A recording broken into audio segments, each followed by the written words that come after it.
Hey guys, it's TheFrXion here at TigerTank12. However you want to call me, I don't really care, and welcome back to War Thunder.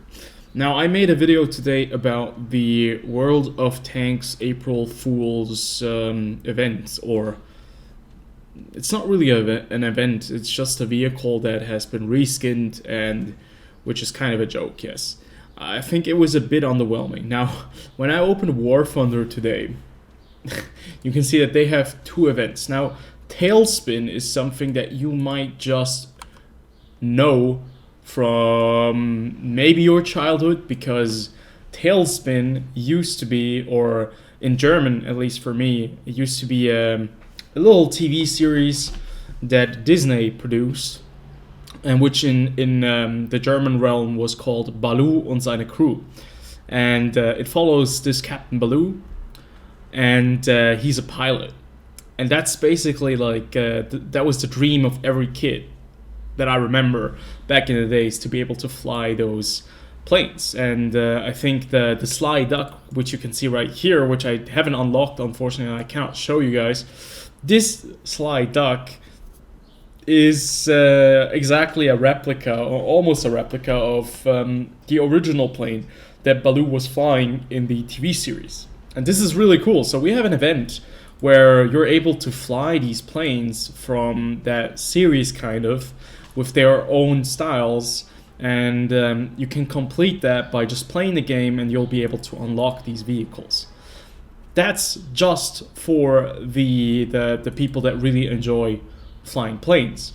Now, for the tank enthusiasts out there, there's Warfare 2077, which is basically ground war with a lot of futuristic hardware. You know what? We're going to be playing one game of Tailspin, then we're going to jump over to Warfare 2077, and we're going to be talking a bit about these events. Now, War Thunder and Wargaming, War Thunder and World of Tanks, I mean, are well known for their Halloween and Christmas and April Fool's events. They have always had something special. Some of the April Fools were better than others. Some of them were maybe not as much fun.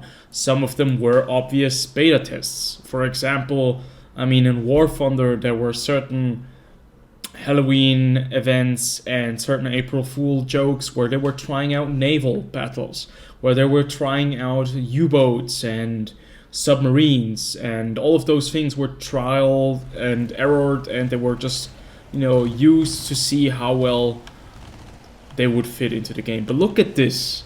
This is really what I call passion, especially after having played World of Tanks April Fool's event.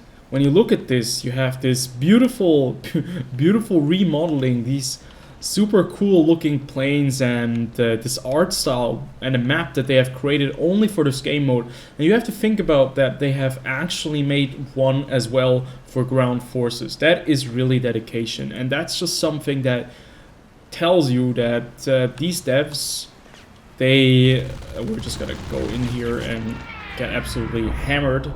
These devs really care about this event. They care about April Fools. It's something that is, their heart and blood that they put in there, and it has a soul, it has heart, and it's just great to see.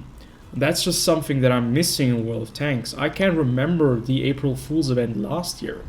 I can't remember the April Fool's event 2 years ago. The last few events that I can recall are these special Halloween events that we had last year, or even like that one event where you had to collect like these bloody green goose and all that kind of stuff. But most of that was just, if you think about it, it was just a grind fest, and you were able to invest money, and it wasn't meant to be an interesting or a fun event. It was just there to be another grind thing to extend the playtime and making people spend more money on the game. So that's exactly what I'm missing in World of Tanks, and that's why I think that with this event, Gaijin has really knocked it out of the park, because it's really, really cool, because it kind of shows you that if the developer cares, they can stamp out something that's really unique and really cool. Because there is no way that you can spend any money in this event. There's just, you play it, if you enjoy it, you can play it on and you will be able to unlock more stuff. It's going to last 4 or 5 days.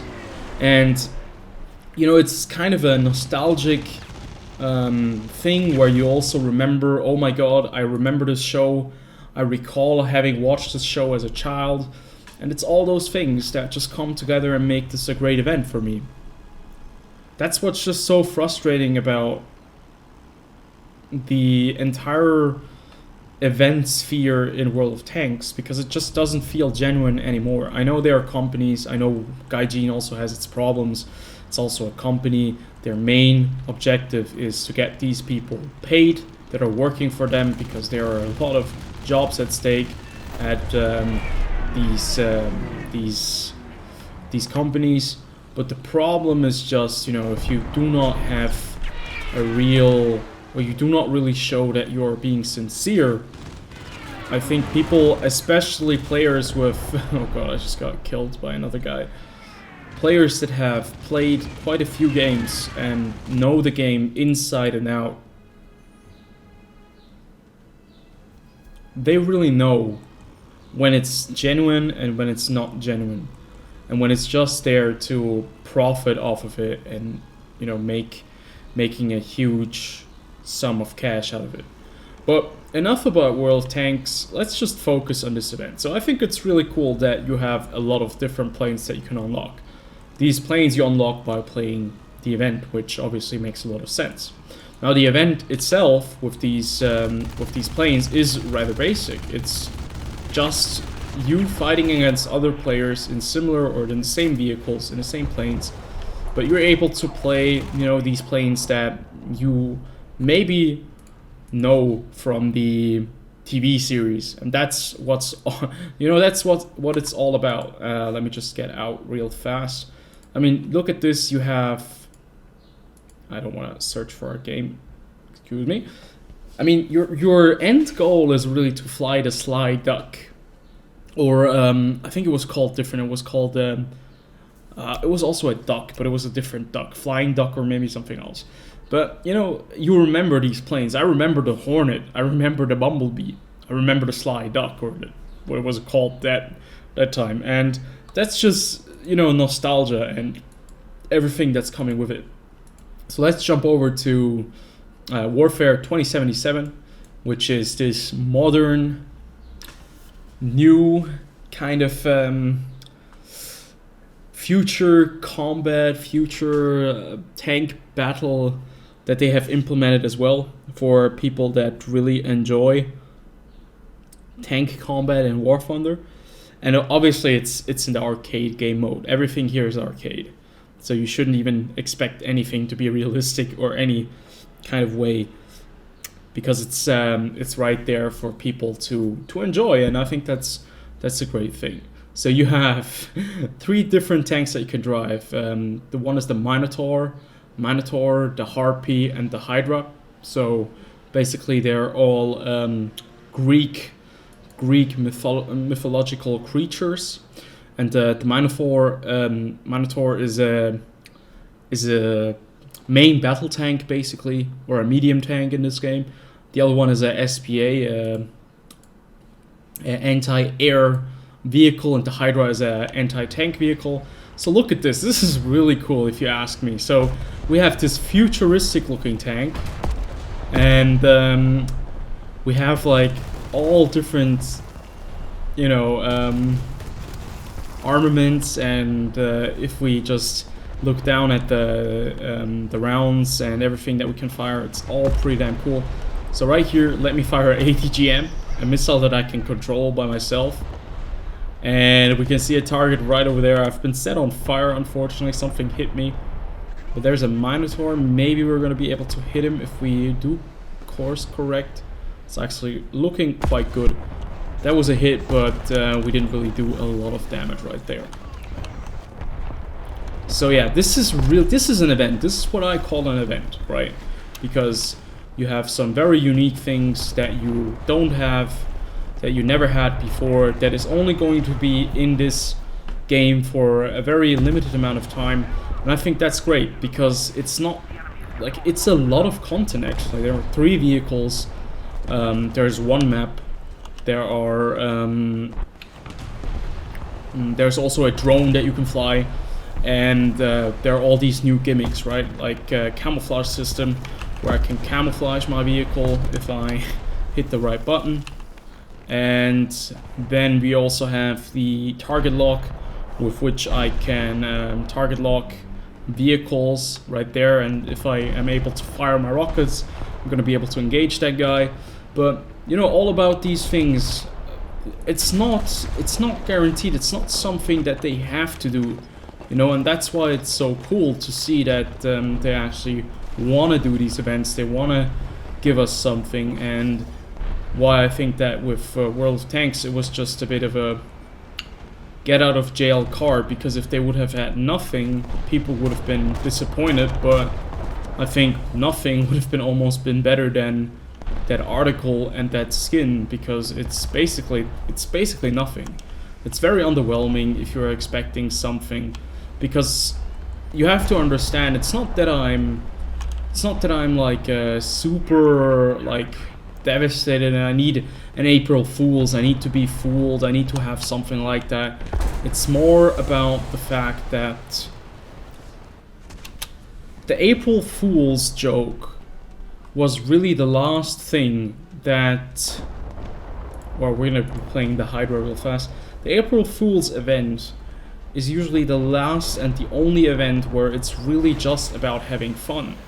It's not about making a shitload of cash. It always was about having a good time, and that's just something that I kind of miss with these kind of games, especially with World of Tanks, because it just, you know, it just doesn't fit into that narrative anymore. All of these events are all about maximum profitability and, you know, getting as much cash as possibly out of the players, and that's why this event is always such an important thing.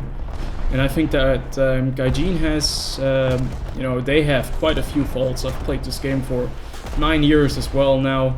I haven't played it as actively as I've played World of Tanks, so I'm not as in depth involved as with I am with World of Tanks, but it still is kind of interesting to see that this event has a complete different standing with this company, while it doesn't really have that much of a standing with World of Tanks anymore, or with what do you call them again? I just forgot. With Wargaming, and that's a bit of a shame, because I really enjoy that. I enjoy these modes. I enjoy what they're, you know, coming up with, and what kind of ideas they have and how they present them. And it's just a bit sad, in my opinion.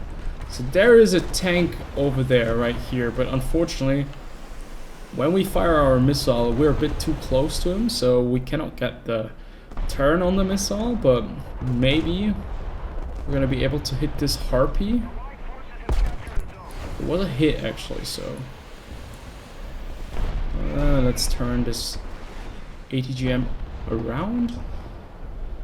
Let's fire a new one. This one should be good. We can see him. He is currently... Oh damn it! Does he have like a active defense system? He was able to dodge or explode our missile early. Oh, he just dodged that one.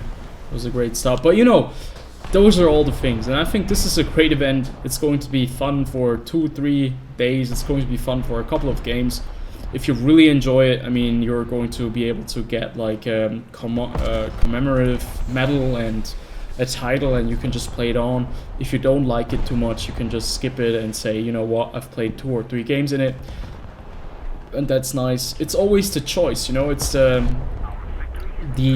choices that you have, and I think having a choice is much better than having no choice at all. So yeah, that's why I still really enjoy this this mode. I don't even know why. I'm not really into futuristic combat too much or futuristic tank designs, but I think it's fun. It's nice to see, and obviously if they have like certain things that show that they could maybe introduce into the game, why not? Why not introduce something like that? So we get kill assist right there. I want to really get a kill, a direct hit and a kill with this missile, but it seems to be quite difficult to actually get a kill. We did get another kill assist right there. Somebody just hit us with an electromagnetic pulse. Somebody's hiding in the smoke, but we're gonna be able to reach him. And I just think it's really cool. Look at this vehicle. You can see all of the different missile ports in the middle. If I click Alt X, I'm going to be able to target vehicles. So I target this guy right here. Oh, unfortunately, I'm not able to fire because I was hit by an electromagnetic blow. But yeah, I really like the idea of having April Fool's jokes in my video games. I like that because it's mostly something new, and it's something that isn't completely out there for profit's sakes, but just something for, you know, people that enjoy having something different and a different kind of experience. And that's something that is really hard to come by if you play games like War Thunder or World of Tanks, because these games just don't really have a lot of you know, changes, or they aren't really unique in their game modes. They really benefit from having different vehicle types and all that kind of stuff. So it's always nice to have things that change things a bit up. You know, you have a bit of a different time, and I think that's something that I really enjoy. And I hope that Gaijin will keep that, because I think it's a rather nice thing. So right here, that was a hit, I think. But we're gonna J out of this vehicle. We're gonna try out the drone, because the drone is, I think, quite interesting. It has actually, you have quite a few missiles. You have like a lot of different missile types that you can use. Unfortunately, we don't have enough points to have the best missiles on this thing, so we have to use the ATGM Parasarov, and we just have to hope that we manage to hit these guys. So right there, it works with radar, I think. Not entirely sure, but right there you can also see the Zeppelins going around, and I've just been hit by a missile, by a Harpy. Unfortunate, we still had like 18 missiles or 17 missiles to use in this game. But it does look like that we're winning this one. And hopefully I can still spawn in the Minotaur. I'm just gonna go into the front line and see if I can do some damage with my gun. I know that the gameplay hasn't been too impressive. That's usually something that isn't really like the most important thing if I'm playing War Thunder. I'm not really the, let's say, the best War Thunder player. I just launched a missile towards that drone. Hopefully I can hit him. No, I just launched another missile. That's not something I wanted to do. And I've been hit by an electromagnetic blow again. So let's give ourselves some active camouflage.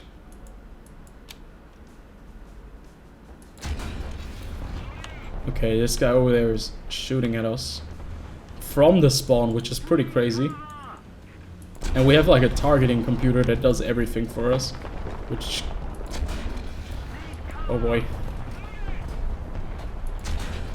I think our pen on the round, on the ATWKE, is 1,000 millimeters, so that's quite a lot. Unfortunately, we've just been tracked right there.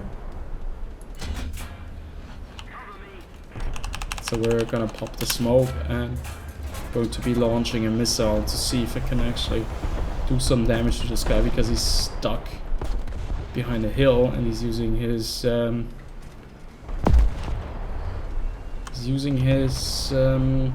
depression to his advantage. So let's move up right there.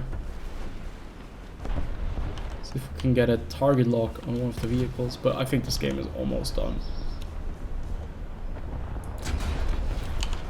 There's also night vision, which is rather cool.